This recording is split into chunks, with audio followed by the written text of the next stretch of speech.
Everybody wants to be great.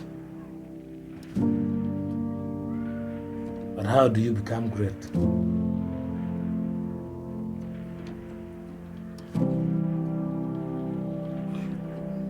Do you need to be great in order to start something?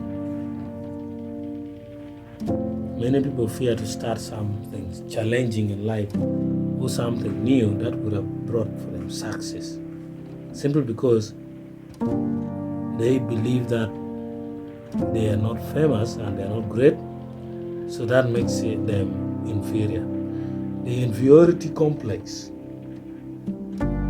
debars them from implementing their plans.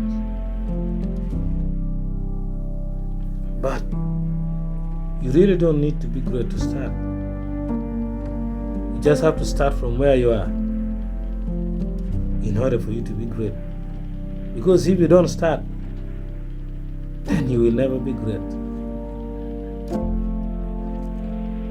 So start so that you be great. You don't get great, then you start. But you have to start so that you become great. Ceteris paribus, that is keeping other factors constant. You work hard, you never give up,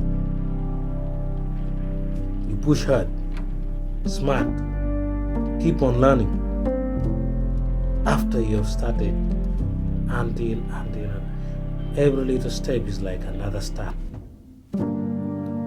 Just like they say, every finishing line marks the beginning of a new race. So start to be great.